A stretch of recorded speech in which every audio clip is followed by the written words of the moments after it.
संगत का हमारे जीवन में काफी अधिक महत्व है।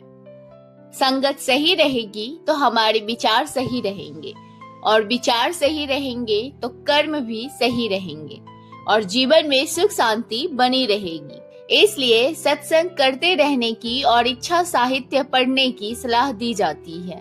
सत्संग हमारे जीवन पर कैसे असर करता है, इस संबंध में गौतम बुद्ध की एक कथा प्रचलित है। दोस्तों, शुरू करने से पहले एक छोटी सी रिक्वेस्ट है कि हमारे चैनल को सब्सक्राइब कर लीजिएगा। बात उस समय की है जब गौतम बुद्ध काफी प्रसिद्ध हो चुके थे। वो रोज प्रवचन देते जिन्हें सुनने के लिए काफी लोग पहुंचते थे। प्रवचन सुनने एक लड़का रोज आता था। वो गौतम बुद्ध की सारी बातें बहुत ध्यान से सुनता था। काफी दिनों तक प्रवचन सुनने के बाद एक दिन उस लड़के ने सोचा कि मैं प्रवचन तो रोज सुन रहा हूँ, लेकिन मेरे जीवन में कोई बदलाव नहीं आ रहा है।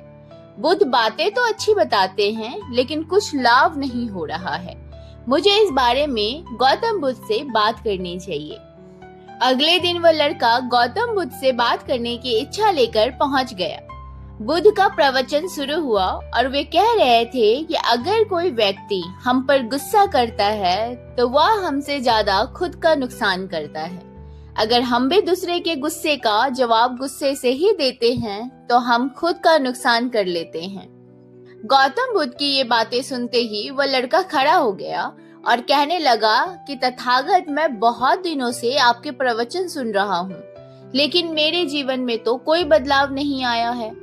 मुझे तो प्रवचन सुनने से कोई लाभ नहीं हो रहा है। गौतम बुद्ध ने अपने प्रवचन बीच में रोके और उस लड़के की बातें सुनने लगे। जब वह लड़का चुप हो गया तो गौतम बुद्ध ने उससे पूछा कि तुम कहाँ रहते हो। लड़का बोला कि मैं श्रावस्ती में रहता हूँ। गौतम बुद्ध ने कहा कि श्रावस्ती से यहाँ तक की दूरी कितनी होगी और यहाँ आने में कितना समय लगता है। उस लड़के ने गौतम बुद्ध की बातों का उत्तर दिया तो गौतम बुद्ध ने फिर पूछा कि यहाँ आते कैसे हो।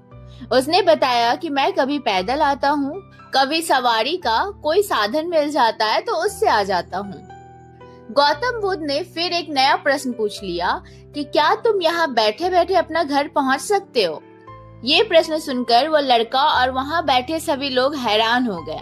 लड़के ने कहा कि ये कैसे संभव है, मैं बैठे बैठे कहीं और नहीं पहुँच सकता, इसके लिए तो मुझे ही चलकर जाना होगा। गौतम बुद्ध ने कहा कि तुम्हारी बातों में ही तुम्हारे प्रश्नों का उत्तर है। सत्संग सुनने से तब तक कोई लाभ नहीं होगा जब तक कि तुम उन अच्छी बातों को अपने जीवन में उतारते नहीं हो।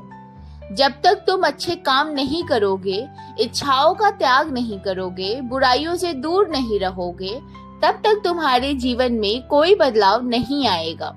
सिर्फ प्रवचन सुनने से या यहाँ बैठने से जीवन में कोई बदलाव नहीं आएगा।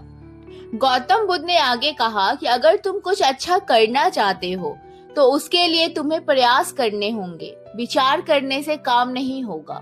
सत्संग में तुम्हें सही गलत बातों की जानकारी मिलती है, लेकिन उन्हें अपने जीवन में किस तरह उतारना है ये तो तुम्हें ही तय करना होगा। तुम्हें प्रयास करने होंगे, तभी जीवन में सुख शांति और सफलता आएगी। सत्संग करते रहने से हमारी बुद्धि पवित्र रहती है और हमारा मन गलत बातों से बचा रहता है। अगर हम सत्संग नहीं करेंगे तो हमारे विचार भटक सकते हैं। इसलिए अच्छी किताबें पढ़नी चाहिए, अच्छे लोगों की संगति में रहना चाहिए। हमारे जीवन में संगत का बहुत असर पड़ता है। हम जैसे संगत में रहते हैं, हमारा आचरण भी बिल्कुल वैसा ही होता जाता है। तो दोस्तों, आज के लिए बस इतना ही। आपको ये मोटिवेशनल स्टोरी कैसी लगी मुझे कमेंट बॉक्स में लिख के बताइएगा। बहुत जल्दी मिलेंगे अगले एक नई मोटिवेशनल स्टोरी के साथ। तब तक के लिए धन्यवाद।